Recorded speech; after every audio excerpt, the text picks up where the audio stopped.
Siapa tak join PDPR kena gantung sekolah. Alamak.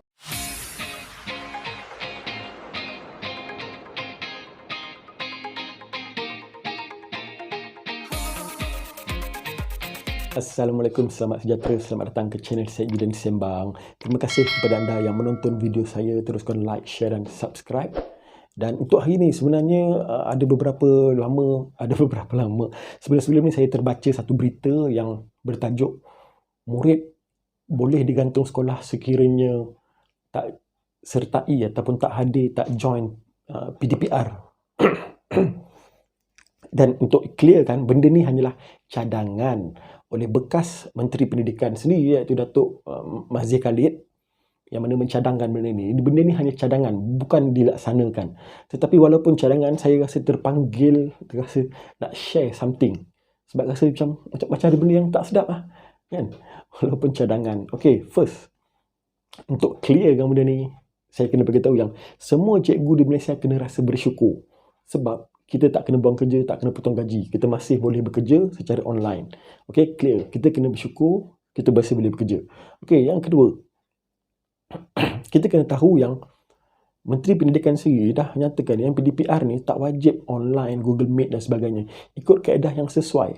Clear daripada Menteri Pendidikan. Boleh tengok dekat Facebook Datuk Dr. Razzie Jidin. Beliau kongsikan dalam video pendek masa tu nak balik malam naik kereta kan, ada orang tanya, Datuk macam mana ni. Okey, dia jelaskan clear, bukanlah wajib Google Meet dan sebagainya. Dan kita kena tahu yang PDPR ni sebenarnya adalah ada golongan-golongan yang terjejas, terbeban. Yang pertamanya golongan yang tak mampu ada laptop, handphone yang lebih. Yang kedua golongan yang tak ada internet. Yang ketiga golongan yang ibu bapaknya bekerja frontliner ataupun terpaksa bekerja lah waktu PKP. Kadang-kadang kita nak paksa murid, okey masuk Google Meet, masuk. Barang tak ada, nak masuk apa? Internet tak ada. Mungkin mak ayah bawa handphone pergi kerja. Malam baru anak tu boleh buat kerja. Ataupun weekend baru anak tu boleh buat kerja. So, pada saya tak ada masalah. Selagi mana dia buat dan selagi mana dia nak belajar. So, apabila kita katakan wajib masuk, tak masuk kira ponteng 3 kali nak gantung sekolah. Kalau dulu kita kaji balik, zaman dulu nak gantung sekolah, kes-kes berat, gaduh, berjudi ataupun membuat benda-benda lucah ataupun benda-benda berat lah, itu pun kena ada prosedur, surat amaran pertama, amaran kedua, baru boleh digantung sekolah. Sekarang kita nak kata tak hadir online tanpa sebab, nak digantung sekolah. Alamak. Okay, sebab kita kena fikir adanya golongan yang bukan tak nak join, tak boleh join, kan? Ada kekangan, tapi dia merasakan pendidikan tu penting, dia belajar juga walaupun lambat, so biarlah. Itulah kekangan yang kita kena redakan, bukannya tekanan yang kita kena tambahkan, bukan tekanan yang kita kena tekan lagi, tekanan yang kita kena redakan, kita kena faham.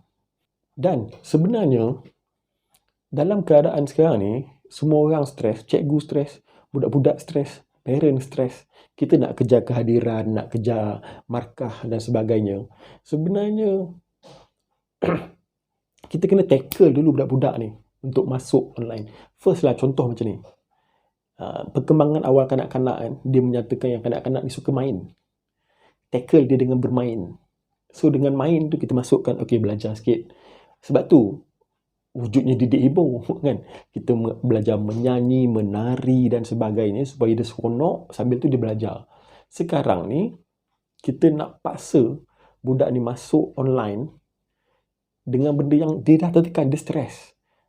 Kena faham, budak-budak ni duduk rumah bukan seronok duduk rumah, dia orang pun duduk rumah tak boleh keluar pergi mana kan. Tiba-tiba masuk stres, okey, tak hadir, tak masuk, okey, tak hadir. Lepas tu ugut ataupun paksa kata nanti kena gantung sekolah ni. Kalau macam tu ramai dah orang kena gantung sekolah kat Malaysia ni, murid-murid kan. So kita kena realistik dan bagi alasan yang relevan sikit lah untuk benda-benda macam ni kan. Sebab sebenarnya ilmu tu dia bermula dengan seronok. Belajar ni seronok, bukan tekanan. Kita kena timbulkan minat, kita kena timbulkan seronok. Okey, kalau kita minat satu benda tu, kita boleh buat benda tu tanpa paksa kan. Contohlah, saya minat main bola. Orang nak suruh saya main bola dari pagi sampai malam, saya boleh main tanpa paksa. Tak payah suruh, saya boleh buat kan. Tapi kalau benda yang saya tak minat, dipaksa disuruh, kita rasa berat nak buat. Macam mana kita nak suruh orang tu buat juga? Kita tackle dulu. Macam tu lah murid-murid. Kalau dia tak minat makan sayur, kita paksa makan sayur. Makan sayur, bagus. Sayur memang bagus. Paksa. Dah termuntah budak tu. Kan? So macam mana nak timbulkan minat? Bagi dia rasa sayur yang sedap. Kan? Bagi dia rasa sayur campur dengan lauk-lauk yang sedap. Ataupun cerita kat dia, oi, ni cerita kartun yang dia suka. Upin Ipin pun makan sayur. Ni pun makan sayur. Bagi dia seronok. And then baru kita bagi dia makan sayur sikit. Boleh makan satu hari ni, esok makan dua. Jangan hari ni tu nak sumbat semua. Kan? At least dia dapat sikit. Lama-lama dia dapatlah khasiat sayur tu. So samalah dengan PDPR ni. Jangan terus tekan, kau tak hadir 3 kali gantung. Habis budak tu tekan dengan kes bunuh diri, kemurungan sekarang dah meningkat banyak. Silap-silap parent makin stres. Anak nak kena gantung sekolah, kerja kena buang, gaji kena potong. Anak nak kena gantung, stres. Jangan. Bahaya benda-benda macam ni, keluar statement macam ni kan. So, kalaulah ada antara ahli-ahli politik ataupun siapa saja yang nak jadi hero waktu-waktu sekarang ni, menunjukkan prihatin terhadap PDPR ni, antara cadangan saya adalah ambillah cadangan ni, Dewan Parlimen buka nanti, bincang. Antara cadangan saya adalah kita dah ada generasi yang agak tertinggal sikit. Kan? Tahun 1, tahun 2 terutamanya yang agak tertinggal sikit. Dan kemungkinan ada antara mereka ni yang buta huruf, tak pandai membaca, tak pandai mengira.